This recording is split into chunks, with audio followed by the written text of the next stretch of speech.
Well, thank you everybody for joining us today. My name is Rebecca Wormleighton. I am the COO and co-founder of Zendelity. We are dedicated to helping campuses really save lives, money, and time.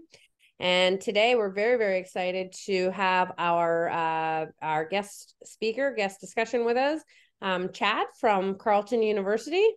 So Chad, before we jump into today's roundtable discussion, actually, I should just preface for everybody, the session is being recorded. Again, we are looking for this to be an interactive discussion, so please ask questions as we go. But Chad, if you can lead us off and introduce yourself and kind of tell us a little bit about your background and your expertise when it comes to fire. Sure. So Chad Thomison. I'm originally from Texas. I was a firefighter paramedic in Texas. I've moved here with my wife and my family 2009. So I found being in the fire service, there's a lot to do. There's a lot of prevention that we could do. A lot of firefighting, a lot of prevention. I like the prevention side, so that's where I went when we moved to Canada.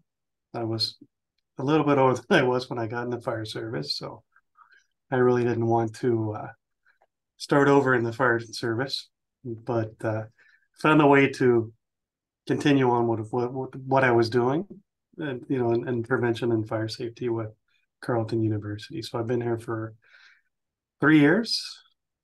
We started working with Zendelity a couple of years ago, and it's all smooth sailing from there. Wonderful. We love to hear that. So when you were in Texas, and I always love this. So I always think this is fabulous for those that are listening. So in Texas, you did firefighting and then you moved on to fire inspections, and now you're doing the prevention side of things. So you've really got experience across the board with all aspects of dealing with fire. So we asked you to kind of share a Chad's fact, or what's your fact about fire prevention. So maybe before we're going to get rid of the slides and really just open up to an informal conversation. But what's your fact that you have? The biggest fact is most fires can be prevented. Most emergencies can be prevented. Preparedness is the key when it comes to the outcome of an emergency, be it fire, be it any type of emergency that you can be faced with. Most of my experiences are with fire, and being prepared, having your equipment ready. Even as a firefighter, having your equipment ready is the number one priority, right? Yeah. After we could get that truck checked, we could take a break, or we could have breakfast, or those are priorities. Preparation for that day. Right. So what I like, when somebody says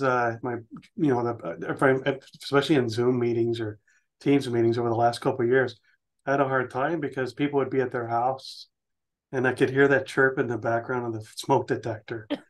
Right. And I was like, whoever it is, I'm going to stop now. Can you please, for the sake of your life, can you change the battery in your smoke detector, please? So that's the kind of stuff that prevention and preparedness, simple things, right? That sometimes you don't think about. I know when I got hired with Carleton as a fire protection coordinator, it's a large university. We have over 4,750 buildings, 2,500 and something fire extinguishers, multiple fire pumps, there's a lot. Yeah. And I was overwhelmed at first trying to figure out how to show me how you're doing this and who's doing it. So that's when we met up with Zendelity. Yeah, no, absolutely. It's funny you say that. We have a good family friend who is one of the chief fire inspectors for Ottawa, and he drives around with fire alarms in his car. And he go by visiting friends, and he's always looking at their fire extinguisher and handing out those alarms, making sure they're checked. So it's definitely something that that is passion, right? You bring that home, you carry it with you everywhere you go. So well, it's great to have you here today.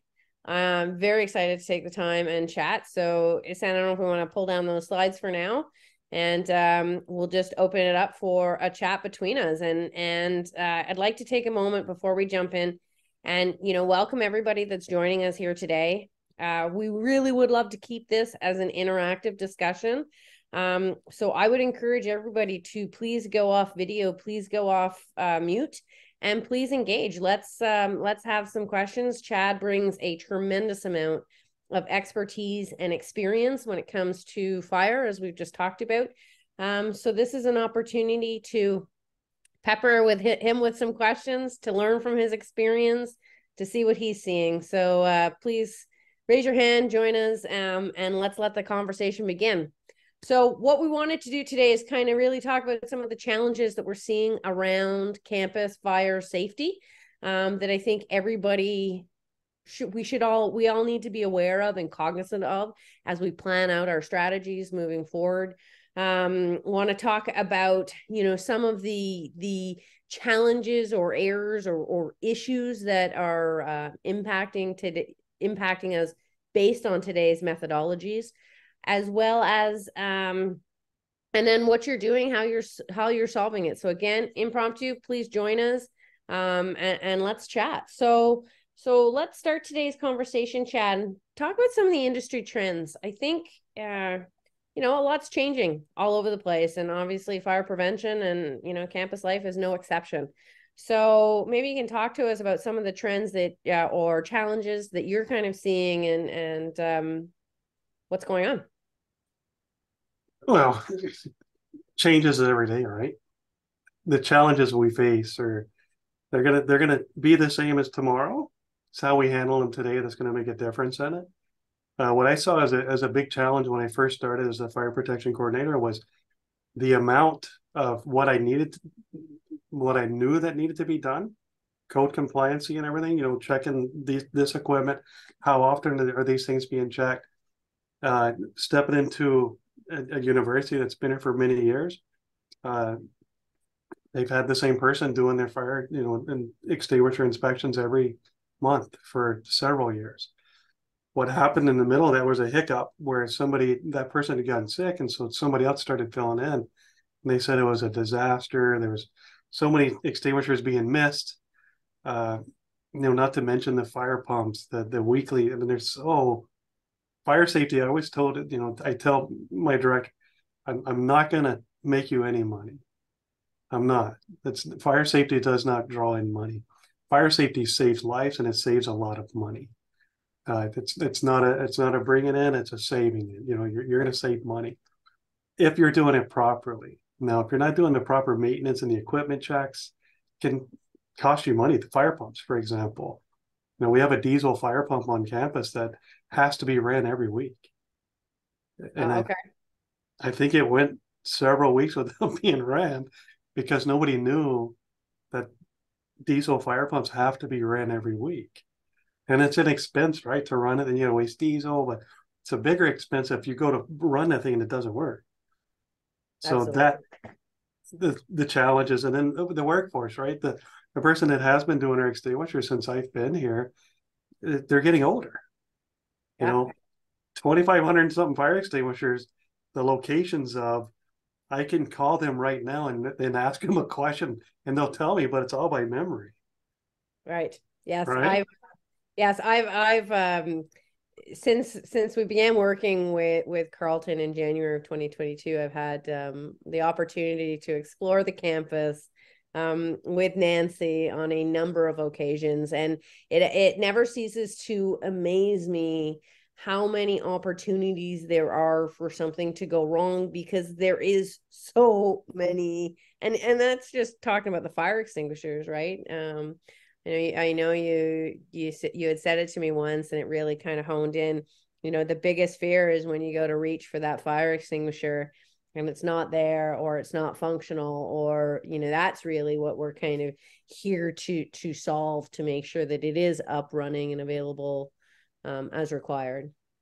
Right, for sure. And that's the thing too, right? With all those fire extinguishers, the annual checks is going to catch up on the majority of issues with fire extinguishers when they go to do their their annual testing, right?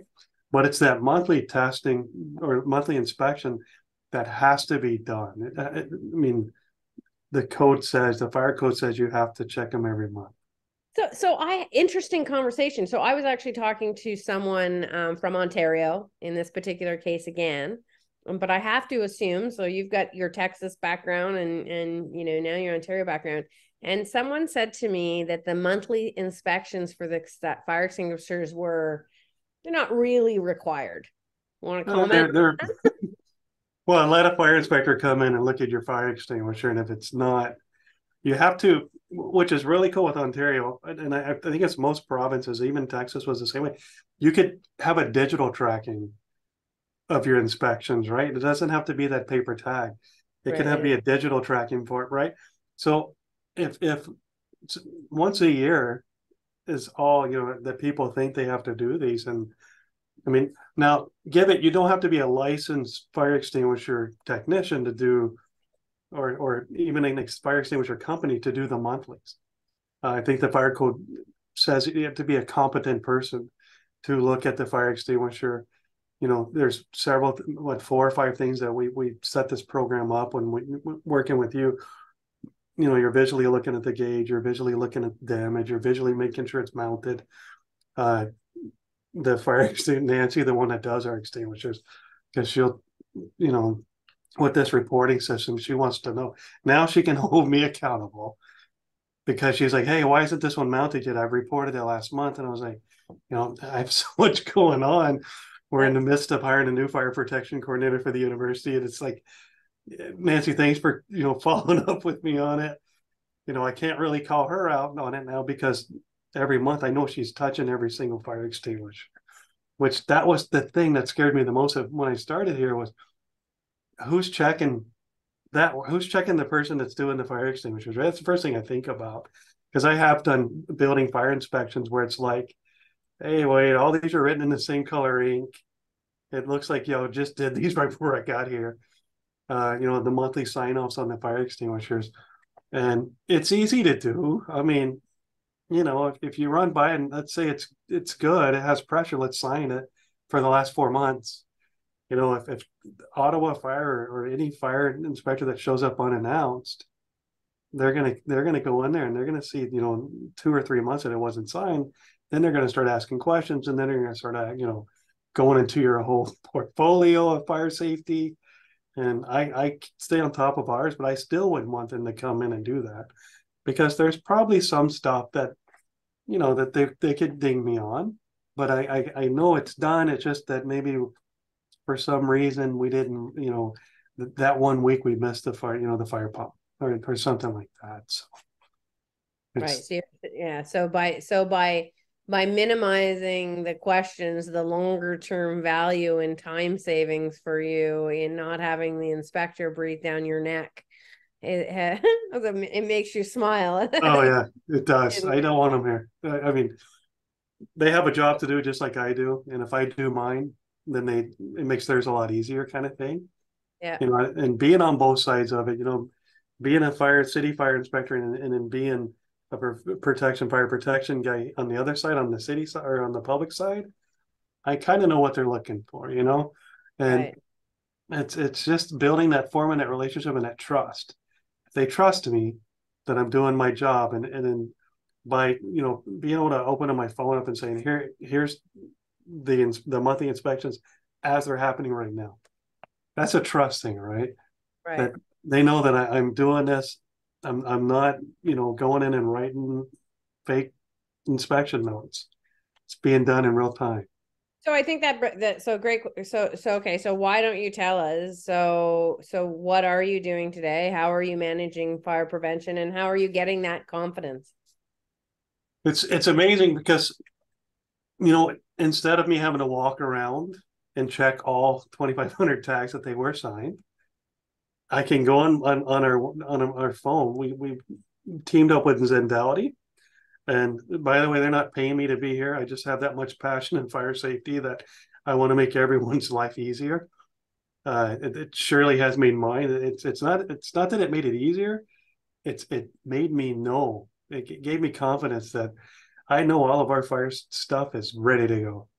That's what it gives me. And that's the more than anything else, it's comforting to know that all my fire extinguishers on campus are mounted. There's no damage to them. They're pressurized because we have this program that if it wasn't, I would be notified automatically. If it was handwritten paper, maybe they got busy and they forgot to call me and say, hey, this fire extinguisher is empty. It needs to be charged or it needs to be serviced, or they forgot to send me an email or something. They got busy. And, maybe there's 8 of them that day in that month that I don't know about. Well, with this, they don't need a pencil. They don't need anything. They just need to use their application on their phone. And right when Nancy says, hey, this extinguisher is low, I get a notification saying, hey, this extinguisher is low. So that helps me know that, okay. And then right away, even a day is too long to wait.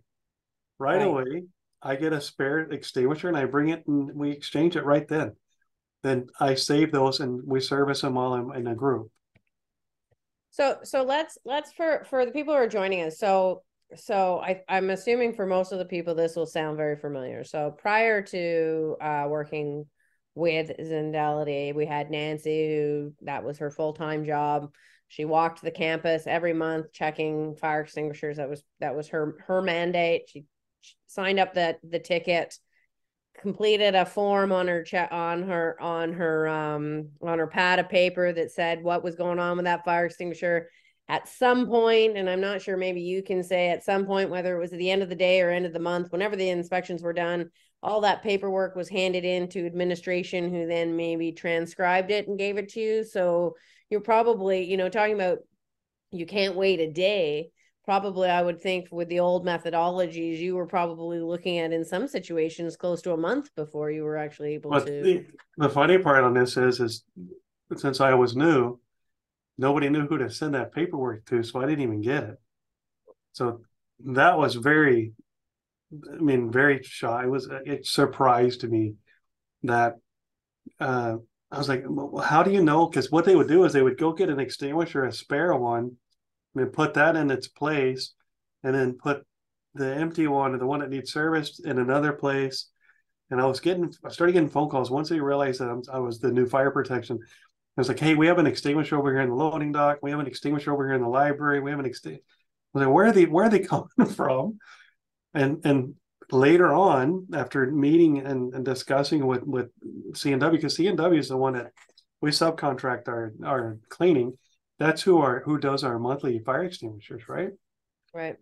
So after meeting with them, and I was like, what's your process right now? They said, oh, well, Nancy does all the inspections and then gives, the form. Could be a day, 2 days, depending on how busy they are before the report's sent out. And I still never did. I mean, we started this program right away after I found this stuff out. I was like, so there's got to be a digital. We got to move, from a paper copy on a clipboard that somebody might have dropped in a puddle of water, and now we've lost which ones need to be fixed, to something permanent that we have.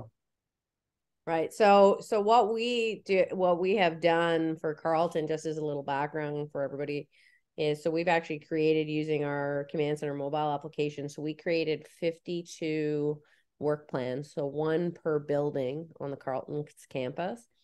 Each work plan contains all of the fire extinguishers that are within that building, based on where they are. All the locational information is there.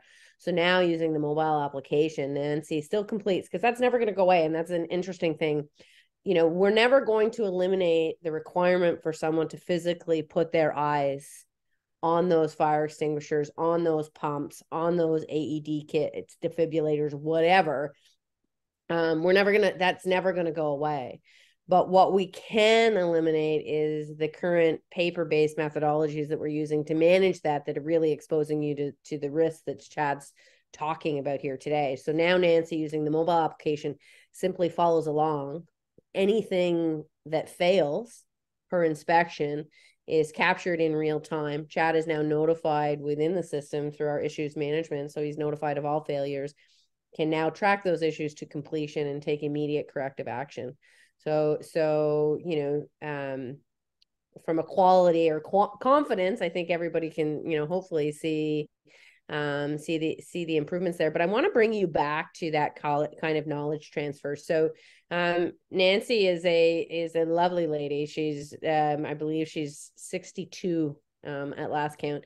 And Chad's right. She's not going to be here forever to do this job, but she is the holder of all fire extinguisher knowledge. So just to kind of come back and, talk to us how digitally transforming that is going to help you kind of manage those transitions, right? And then at the same time, before everybody started, Chad was telling us about some of the younger generation that are now joining his team and some of the trials and tribulations associated with that kind of knowledge transfer. And I think it's a big issue for operations today, in all facets, right? All that knowledge is somewhere. We need it. Yeah. Can you talk about that a little bit? Sure. So that was the and it's still a concern, because I know there's stuff that people leave with, right? In their history or in their experience that they take with them.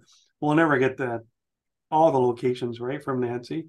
The secret, here's where I go. But now what I do know is, I can pull that application, I can pull that work plan up, and it will not let me leave that building until all of them have been done, which gives me the confidence in knowing. And if you look I can set these things like stairwell B, third floor, behind trash, next to trash bin or whatever. I can put the description on there how I want to. So when we created this, we put descriptive, stairwell C, third floor, next to washrooms, and that way, if Nancy decides, I'm done walking every month, all these, and we have to replace her, somebody else, we can get that work plan out and start them off, right? And they'll find a new user, and they immediately know at least where to go. So maybe they won't be as efficient, and maybe they might have to take the but at least they'll know once they're done that building that they've actually found them all. I think back to when we first started, and how often we were identifying fire extinguishers and adding it to the list and continuing to grow it. So it's been a very interesting journey. So let's talk about so let's come back to that knowledge transfer and having that younger generation. Are you concerned about, getting those people ramped, or do you think now that with the mobile application, like I tend to think that when we look at the industry, we're seeing, a fair amount of people who are retiring out, and we've got this kind of younger generation coming in that are very, very technology centric. Right. It's funny. I remember talking to my daughter. I told her to order pizza, and I said, "Well, just call." She's like, "I'm not calling." I don't want anybody to hear my voice. I don't know how they'll respond to paper, but right. Yeah. No. Yeah. It's funny. Go ahead. The really cool thing about that, you've met Nancy. She is in her mid-60s, and she picked it up right away. Yeah. Which is really cool. So the younger generations that are coming in, I have 2 student helpers that work with me from the active employee for Carleton. They're set up with the app. If I want them to go, actually, I just made one of the tags today. I'm going to have them go put that on for me. And then there's one in there that I'm going to have them remove and bring back to the office. But given that it's an app, right? So it's like, download the app. So we got them set up on the app. I have now, are they going to walk and go find them as fast as Nancy does? That's a work ethic thing. That's not a knowledge thing. So I think what Nancy has is a pattern, the way she does them. And that was when you and I had discussed, and we brought Nancy in on this too, right? She's the one doing the physical work. So we wanted that. Do you want to go in order? You said we could set them up. Do you have to do this one, then that one, then that one? And you set them on a trail, right? Of get them done. And we thought, what? That's probably not the best idea, because what if, they're doing renovations in this section of the building, or we, let Nancy do the flow of how she wants to do it. And so it worked out great for her. But the technology base, I think it's only going to get better with the next generation. Like I said, the walking and the physical aspect of it, maybe they'll be on little carts or segways or something doing them. But I think I won't be walking anymore. I was more worried about the challenge of Nancy being able to accept working with the application versus just a pencil. Right. And she did. I mean, she surprised me, and I think that shows the simplicity of the programming and how simple this is to operate. Fair enough. Fair enough. So for everybody that's joining us today, I would welcome you guys. If this is an opportunity to chat with Chad. Chad's got tremendous amount of fire prevention experience. If you have questions, whether they be about trends or challenges that you're currently facing in your own role, please ask them. We welcome the interaction and the feedback. This is not intended to be a formal thing. So please, any questions from anybody or that as we're here? Yeah, actually I do. Okay, perfect. We have issues at the college. We have a lot of apprenticeship programs, trades programs, that type of thing. And the use of battery operated tools, drills, that type of thing, especially the lithium style. And there's been, I've spoken to Transport Canada and different people about this. And if these things were to catch on fire, explode, whatever, what do we have for means to put the fire out? And we have nothing, because there's really nothing that you can use for a lithium fire right now. Do you guys have anything like that where you are? Like, is there anything that you guys tell your instructors or students what to do? Like, all I said to them basically was, if a battery becomes warm or warped, get it out of the building as soon as you can. And if it's safe, and that, I mean, and that includes the computers too, laptops and that type of thing.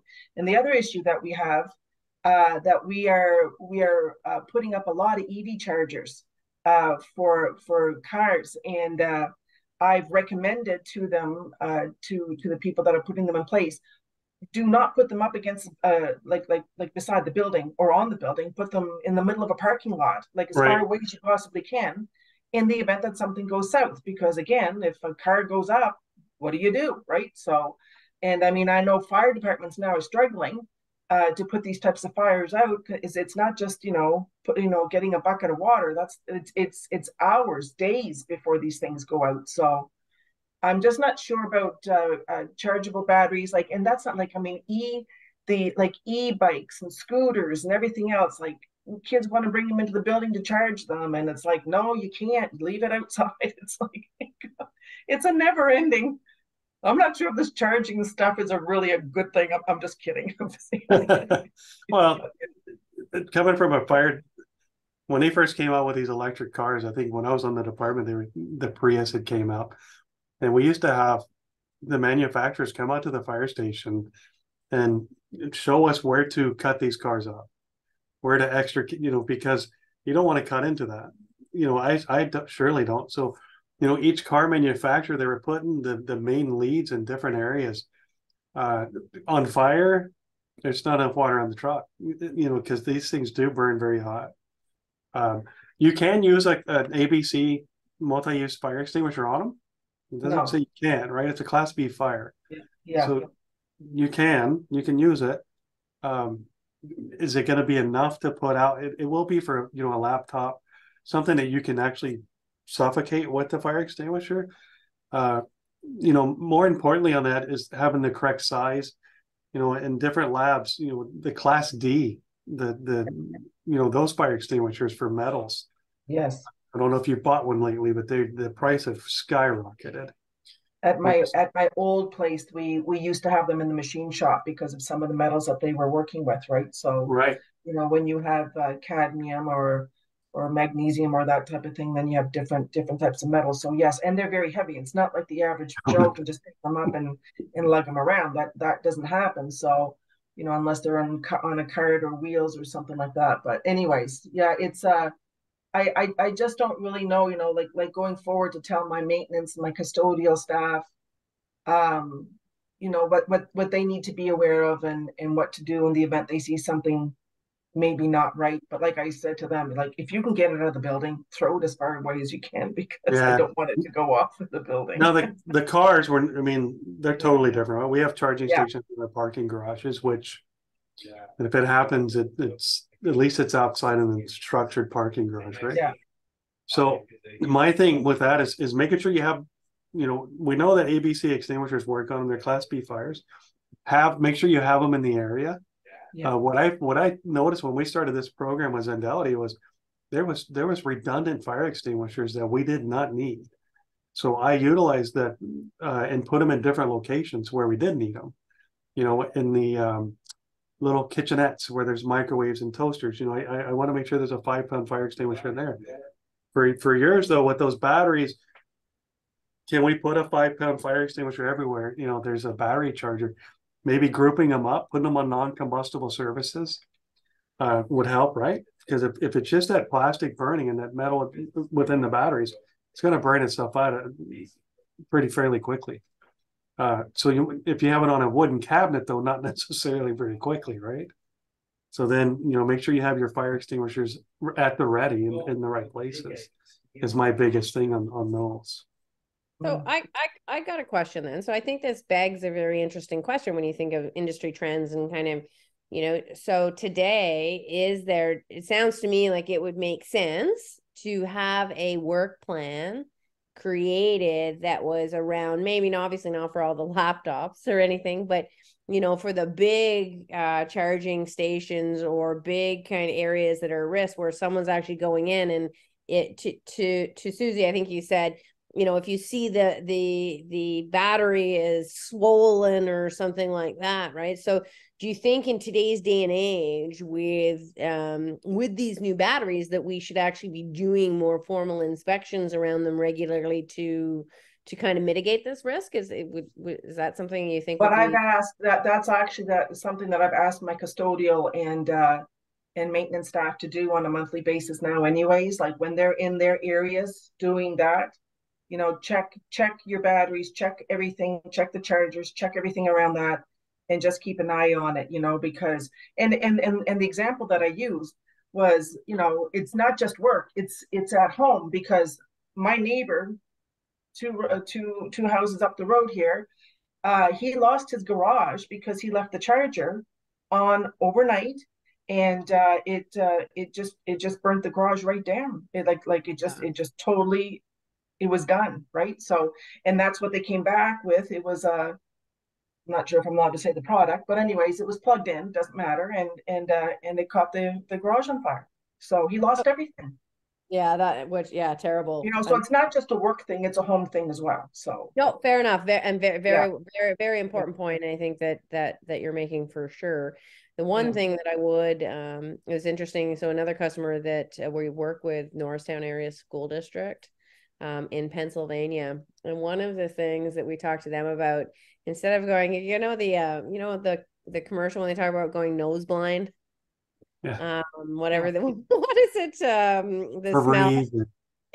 Whatever. Yeah. So he actually called it, and it's going to elude me now, but it's almost like perception blind, and that is we get so used to walking around and seeing the environment in front of us that sometimes we don't see the glaring or what could be construed as a glaring risk, Yep.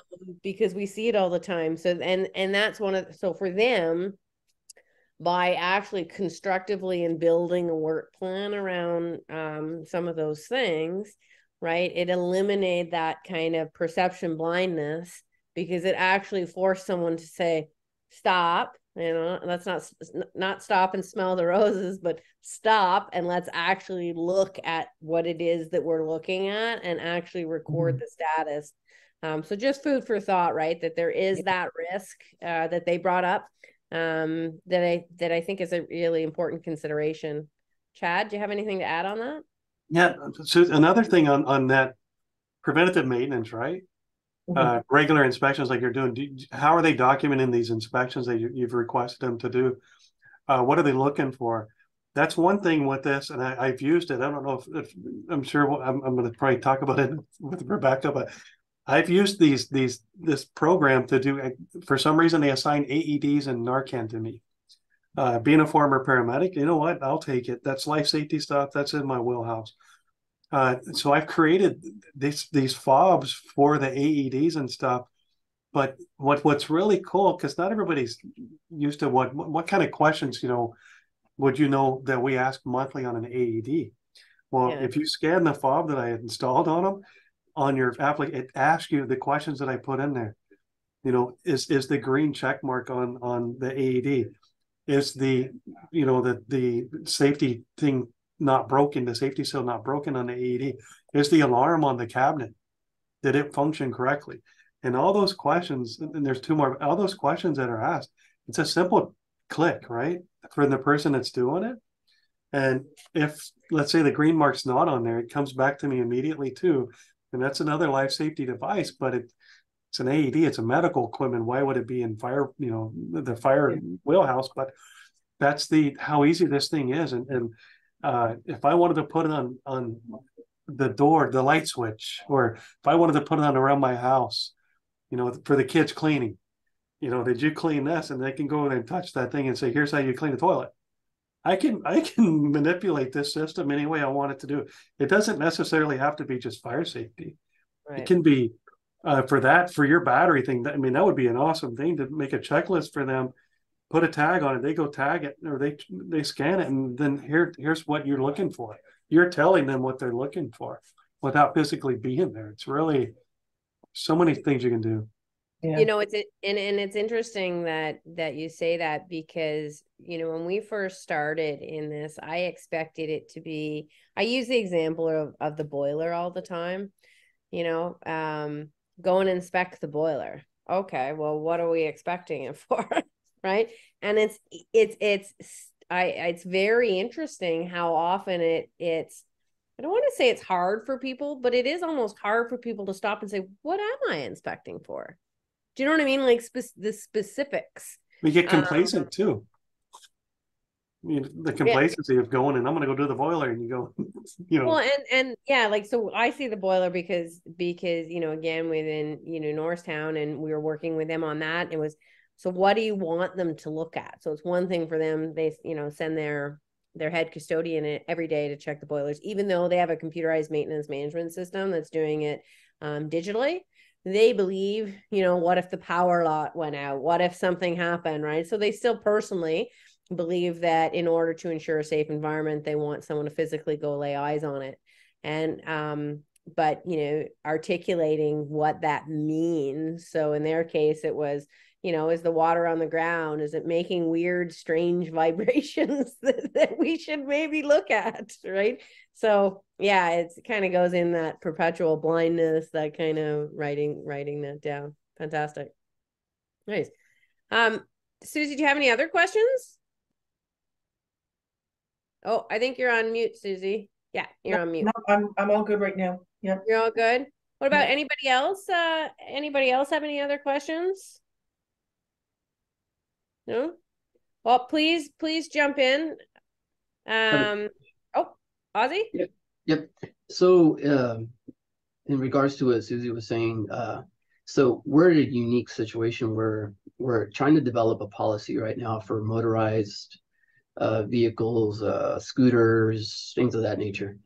So within the policy currently, we have stated that these items are allowed, but charging is not allowed on campus. So how do we, we want, of course, we want to appease the students. So I'm at Trinity University in San Antonio, Texas, and we have about 2,800 students.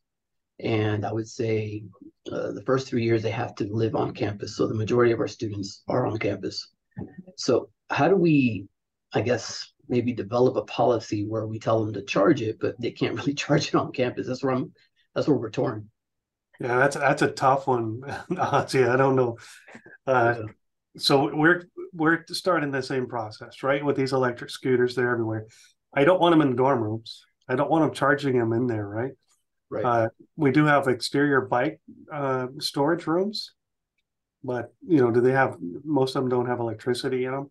So we are working on the same. We're about to face the same thing you're facing right now. is where do they charge them? I used to have a friend that worked here in Ottawa, and he would go by and pick up all the ones that the city have, or not the city, but they have out in the city, bring them back to his apartment, plug them all in, clean them up, and then bring them back all out. I'm like, man, that's if you can, that's I don't want one of those in my garage, much less 20 of them in his apartment. So I think when you go to look at doing something like this, it's going to have to be a non-combustible room. It's going to have to be probably sprinklered, Class A BC extinguisher in the room. Probably 10 or 20 pound. It's starting off, and you see some of the ones that you find on Amazon cheaper, less quality, less restrictions on manufacturing and stuff. Those are the ones you have to be really worried about. I remember just being worried about outlet or those power strips you'd buy at the dollar store. And I've seen a lot of house fires start with those, and now we're bringing in something into our house, plugging it in and charging it right there, and you have a life a source right there, an opportunity. E-bikes, same thing, right? So what I would tell you at this point, if it was me personally, it was my kids' stuff I'm charging in my house, I had no other opportunity, no choice, I'd have me a fire extinguisher right there. Not next to it, but in the vicinity of it, right? At least I can make sure you're working smoke detectors, make sure your fire alarm systems on campus are up to date, make sure you're doing your annuals and all that. But Okay. I mean, Thank you. I think you have an Office of Risk Management there. Yes, we do. So I'm environmental health and safety, and we do have an Office of Risk Management. Okay, that's where emergency management falls here within ORM, and EHS is with us too. That's where I would go if I'm looking for a policy, and a procedure of how to do it. And a lot of it's going to be education too, right? Like Susie was saying about the batteries. If that thing's starting to swell, that means it's probably time it's defected. Get it out of there. I don't think I would allow them in the dorm rooms. I mean, in dorm buildings. If you look at a campus with laboratories and health, I mean, my highest hazard on campus is the dorm rooms. Out of everything we have here, I got kids sleeping in there. I would be dead set against putting any kind of charging station in the dorm room. That's the first place they're going to want it, though, right? Because that's there. Another thing a unique thing that we have at Carleton is a tunnel system. So you can take the tunnels, during the wintertime here in Canada, it gets pretty cold. You can take the tunnel system wherever you go. You don't have to go outside. So far we've been able to deter the electric scooters on campus. But it's a matter of time. I'm sure they're gonna, and that's what I'll do. That's what I'm gonna put on them is that these chargers are checked regularly, and using a program like what Zendelity has here with this command system, man. The reason, and I don't get any money for doing these at all. I have such a passion of prevention, and this system, man, has been amazing from the beginning. We've worked with Rebecca and the team since day one. You can manipulate this system any way you want to do it. If you wanted to make sure the windows were washed, you could put a scanner thing on the window and they would have to scan it every time. If you want to make sure these charging stations, or Susie wants to make sure these batteries are checked on a regular basis, she can make a work plan, and they have to physically touch that thing.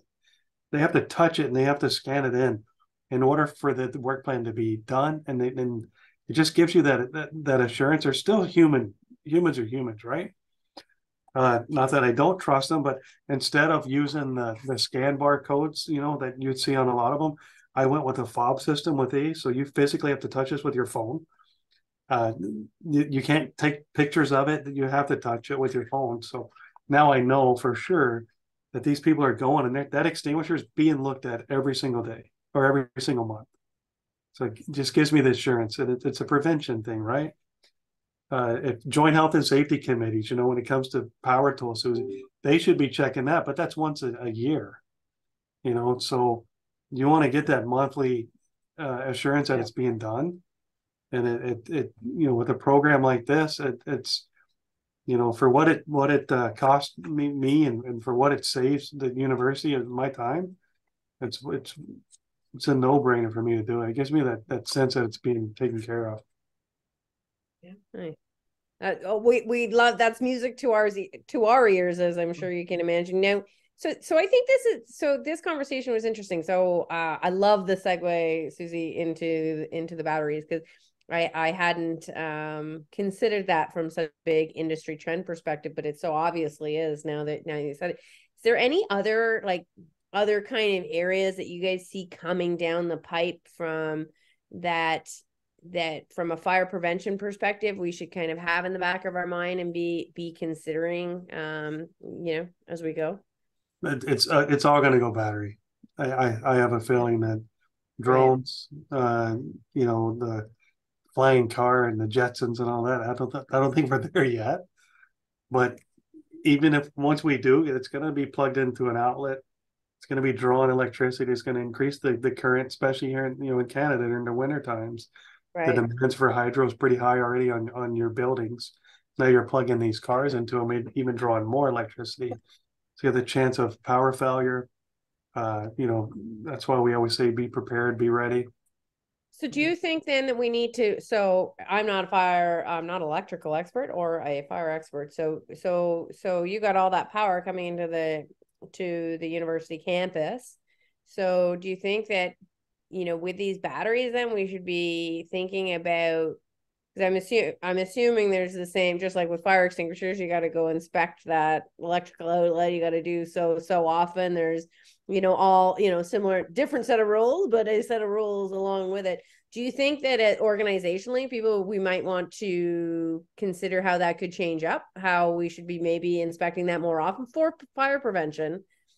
I would daily, if they're using these tools daily, there should be a daily check on for starters, don't leave your batteries plugged in overnight if it's unoccupied or if you're not there. Yeah. Don't leave it unattended. But take the battery and the tool that you're going to be using. And back in the day when we didn't have batteries, we used electrical, right? And it was always about somebody getting electrocuted because the cord's broken. So, we're changing our mentality. Instead of somebody getting electrocuted, now we're just looking at somebody burning, part of a building. So we're changing that hazard into another hazard. I like the electrical one better with the extension cords, because if you respect, if you don't pull the extension cord out and properly and you take care of it, and you don't hit it with the saw, they'll last you forever, not forever, but a long time. These, these brushless motor or battery operated tools that we're using right now, I mean, it's just batteries are going to fail. Batteries, they have a tendency to explode. They have a tendency to overheat. They have a tendency, all the plugs now or all the chargers have little fans built in them to keep them cooled off. Yeah. Well, if you have that thing in a toolbox enclosed with a couple bottles of spray paint or something, because that's what's in the toolbox, right?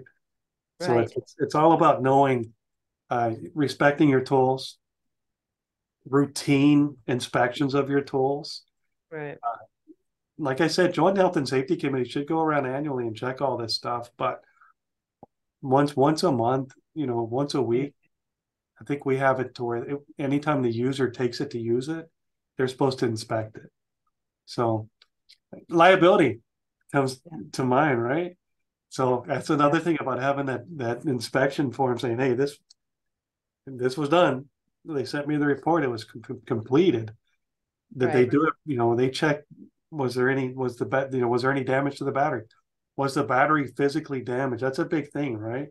There's cracks in the batteries and you go to charge it because you dropped your tool and you do leave it on, overnight or something and expands, then you have a tendency to cause a fire, right? So those check boxes. And so I was telling Ozzy was, I can make 20 questions because I can build this thing, the questions for the work plans, right? I can make it 20 or I can make it 5. I can make it 2. I'm going to put my most important questions on there. I'm not going to bore them because then you got people just checking off on it, right? But I'm going to give right to the point. Is for extinguishers, for example, is it mounted? Is it in the green? Is there any damage to it? And then and is the pen and tag secure? That's it. Very simple. For a battery, is there any physical damage to the battery? What's the expect? They can put an expiration date on these things, right? On that program, you can put expires. That's what I did with the AEDs. I can look up on the program right now, and I'll tell you when all the AED pads expire. Then that way I can look and say, hey, in 4 years, we're gonna have to buy some pads, so budget for it. So it helps in, there's so many ways to use this thing. The extinguishers, same thing. When they do the annual inspection on the extinguishers, it'll tell me the date the last 6 year was done. Yeah. So I can predict, not even predict, I will know that in 4 years, I'm going to be putting up, we have 250 extinguishers that need to be 6 year tested. So it's budget forecasting. And it's really impressive what we can do with it. It's just what you want to do with it. It's endless on what we can do. It's like one of the things that I've really pushed on the academic chairs here as well is that we are a learning institution. So this is something that should be taught. Like, it's not just for us to know, it should be taught to the students as well, because going forward, these are the tools that they're going to be using out in industry, right? So right. This is something that should be taught right from day one. Like this is a safety thing, right? So and this year we actually built a safety program for all the students coming in, and I'm not sure if that made it on that list or not. I have to go in and look, but this is something that everybody uses every single day, no matter where you are. So and like I said, it's not at home, like it's not at work, it's at home too. So yeah, we're at home though. We're in control of it ourselves, right? We're responsible for our home. When it comes to the university here, I'm responsible for a lot, but for individuals not inspecting their tools daily and that kind of stuff, I don't hold myself responsible for that. No. We educate them, we train them, we teach them. It's up to them, and that's what I encourage you to really look into this program, because that's what it gives me, is that ability to know at least I'm doing everything that I can do my due diligence, because even if they didn't listen to me during my training class, when they scan that tag, it tells them, it reiterates everything I trained them. Yeah. If you want them touching the battery and looking at it, feeling it for heat, is the battery warm to touch when charging? You can put that as a question. Yeah. And then it'll red flag to you whatever you think is important. Mm-hmm. It'll notify you immediately, and then you go over and you pull that battery out of service and you prevent a fire, or you prevent somebody from getting hurt. Yeah. It's all about the prevention at the end of the day. Just because it makes me because these stuff can eat. I could go around right now today and I can sign 3 months of fire extinguishers and nobody will know. I can sign that I did these up until December, and I can take the next 2 or 3 months off. That's human. But I know for sure that can't be done now because I will be notified every single time it's not done. When a work plan's not finished, I'm notified about it. So not that I don't trust people, like I was saying at the beginning of this, it's that some people get busy, some people tend to wait, some people procrastinate. At the beginning, when we started doing this, I did notice that Nancy would go over every month and not get them all done. So it becomes I started thinking about it, I was like, well, more than like, because now you have to touch every fire extinguisher. So was she writing in, and I'll get those next month. That kind of happens. I'm not saying I wouldn't do it if I was tired of walking that day, but now she can't. Now it's being done. She's at first it was taken, I guess, almost. Now she's down to under 3 weeks. As it goes, it gets better, right? Because there's less deficiencies. Now she can hold me responsible instead of the other way around. So I'll make sure all the deficiencies are corrected so she can, and she feels proud too, right? Because now she went by that fire extinguisher, and well, last month it wasn't mounted, this month it is. I made a difference, which she did, because I didn't know. I would never know which ones are mounted or not unless I went out there and physically walked all of it. And I don't have. There's no time. There's not enough time. So that's one thing I like about the system, and that's why I agree to do this with Rebecca. I believe in it. Thank you. And so for Susie and Whitney, if you're still listening, just as a little background, we've actually been in business since 2009, but previous to this, our business was in the cruise industry. And then, as I'm sure you can appreciate, when cruise hit, or when COVID hit, cruise sank. So Yeah. we had actually had one of our cruise customers had come to us, and they were looking for a better way to do fire watch on board the ships.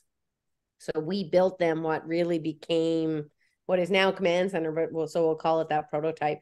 And it started with just making sure the fire watch inspections were done. And we realized that when you look at a property, a ship, a whatever, right?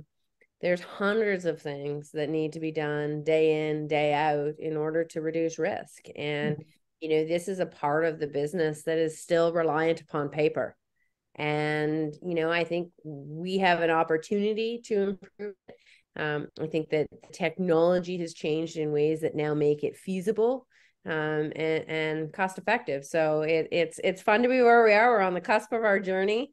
Luckily we've got wonderful customers like Chad who is helping to tell our story. We're a local Ottawa-based company, can grow. So